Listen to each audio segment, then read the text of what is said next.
Voilà ce que ça donne à l'entrée du port quand il y a du vent d'est. On va aller voir l'entrée du port, il y a des rouleaux à l'entrée du port.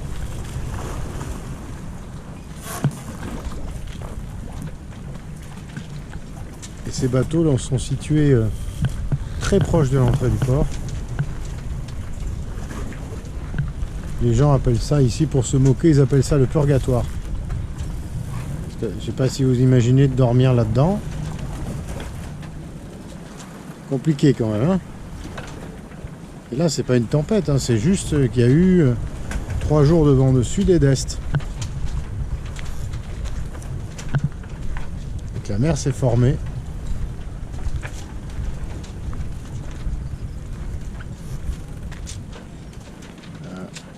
Ça bouge, hein.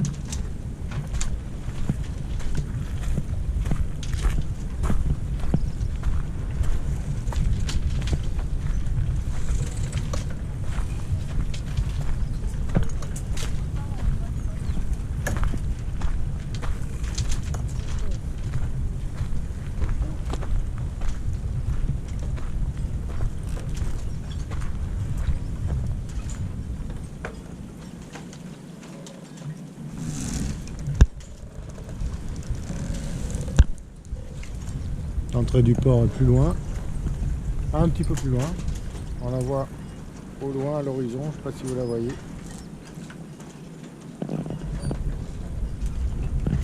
On va aller voir ça.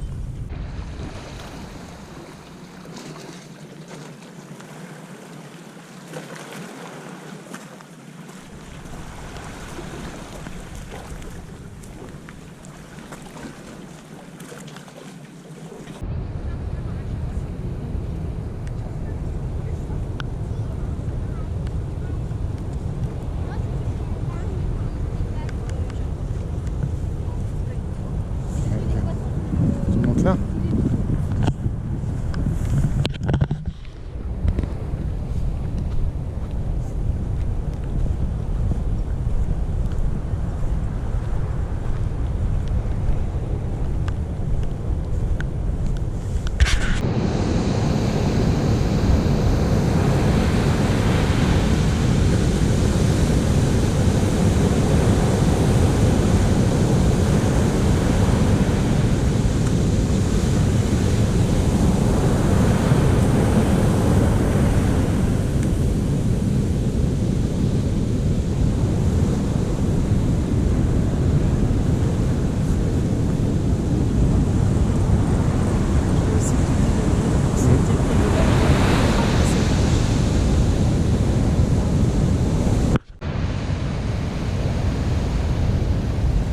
Évidemment, la mer ramène tout ce qui est en mer, plastique, et la pollution numéro 1 depuis quelque temps, les masques.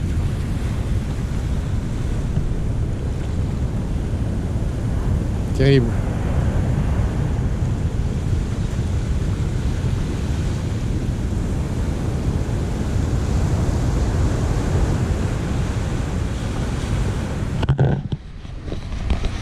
Quand on voit ça, on se dit qu'on aimerait bien rentrer, prendre une douche chaude, rester un bon quart d'heure sous la douche comme on fait à la maison, sans se préoccuper du temps, de l'eau et tout ça.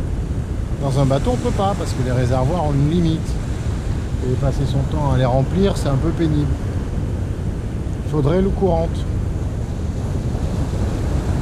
Mais c'est pas possible dans un bateau. Quoique, on a trouvé un système, et c'est ce que je vais vous montrer maintenant.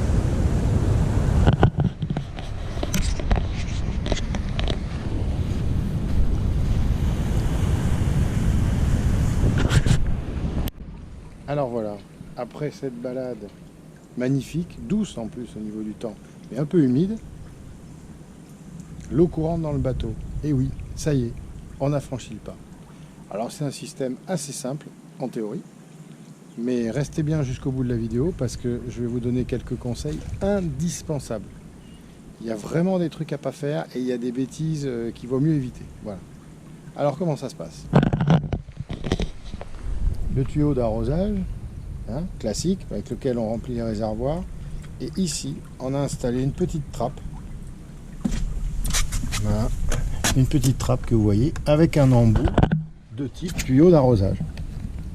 Voilà. Là, il est branché.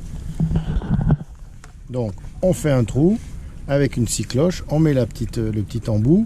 Je vous mettrai en lien à la fin de la vidéo l'embout qu'on a choisi. Enfin, cette trappe qui est en fait une vanne, un réducteur de pression. C'est une vanne qui accepte jusqu'à 30 bars ou 3 bars, 3 PSI, qui accepte jusqu'à 3 bars. Et donc ça correspond à la pression qu'il y a dans une maison ou dans le bateau après le groupe d'eau. Voilà. Alors on va voir ce que ça donne dedans. Donc nous voilà dans la cabine arrière, bâbord, au fond. La trappe d'accès nous amène à la mèche de safran et tout. Nous amène au pilote automatique, tout ça. Donc, le petit ustensile, il est là-haut. Voilà. J'espère que vous voyez. Donc, ça a été percé. Ensuite, un flexible type plomberie qui vient ici.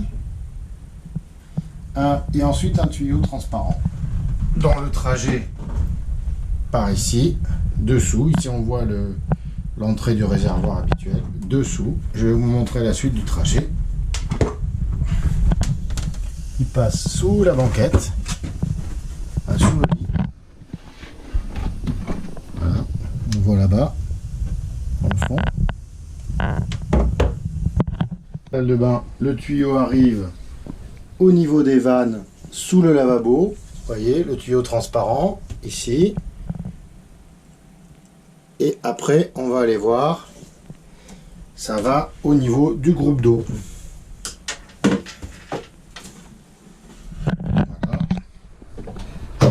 Dans le fond, vous voyez une vanne rouge avec des tuyaux bleus. Le tuyau sur la gauche vient du réservoir arrière. Le tuyau sur la droite vient du réservoir avant. La vanne amène l'eau du réservoir arrière ou avant dans l'entrée du groupe d'eau que l'on voit ici. Le groupe d'eau aspire l'eau qui est à une pression normale, le comprime à une pression de 3 bars et ensuite le fait passer dans ce tuyau transparent, puis dans le siphon pour avoir toujours un petit volume sous pression qui permet d'avoir une distribution non saccadée. Et après, vous voyez, dans le tuyau blanc, ça remonte. Et c'est là où on a disposé une autre petite vanne 3 voies.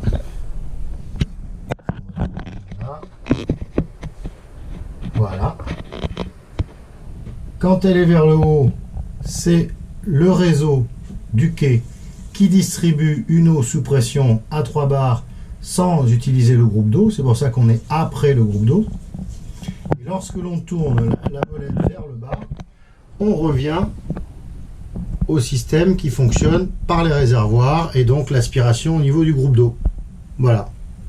Alors l'intérêt de ce système, c'est évidemment d'avoir de l'eau sous pression comme à la maison quand on est à quai, et aussi d'économiser le groupe d'eau qui bien sûr ne fonctionne pas quand on est à quai, puisqu'on a branché cette distribution d'eau du ponton après le groupe d'eau. Et c'est ça qui est très important. Car à l'entrée du groupe d'eau, il n'y a pas de pression. À la sortie, il y a 3 bars. Voilà. Donc, on vient de l'arrière. On passe l'eau des réservoirs. On vient de l'arrière dans cette vanne 3 voies. Et c'est réinjecté au réseau classique. Ça va vers le chauffe-eau et vers les robinets.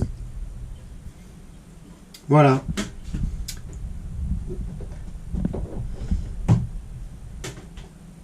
Maintenant, je vais vous donner quelques astuces et consignes très importantes. Maintenant, on a de l'eau courante dans le bateau.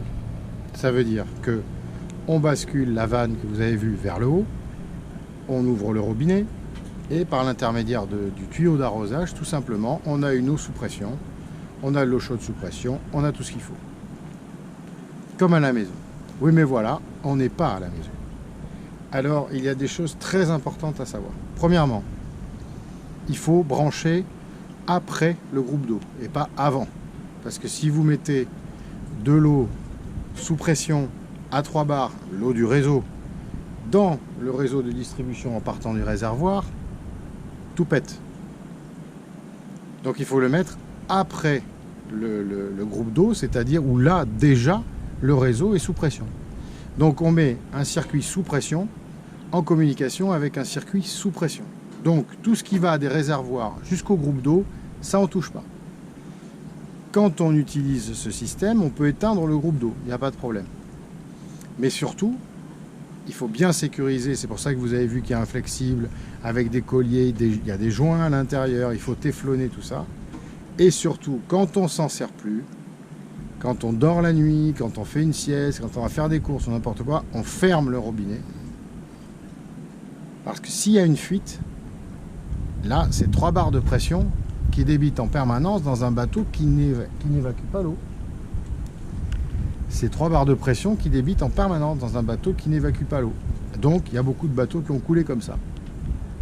Alors du coup, il faut bien se souvenir que c'est un système que l'on utilise quand on est là, que l'on éteint et que l'on débranche quand on s'en va. En gros, on ne laisse pas le tuyau d'arrosage branché. De toute façon, voilà, c'est un bon moyen de s'en souvenir. On met la vanne vers le haut quand on s'en sert. On met la vanne vers le bas quand on ne s'en sert pas. Et on allume le groupe d'eau. Comme ça, il n'y a pas d'erreur possible. Voilà, ça, c'est très important. Donc c'est un réducteur de pression qui reçoit une pression du quai et qui va laisser passer de l'eau sous pression à 3 bars, pas plus, pas moins. Donc on ouvre le robinet un peu, on n'est pas obligé de l'ouvrir à fond. L'eau passera dans le circuit lorsqu'elle sera à 3 bars.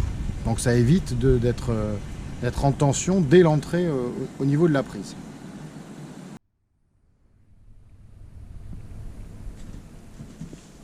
Ah bah oui, maintenant que le bricolage est fini, bonne douche et longue douche. Salut à tous!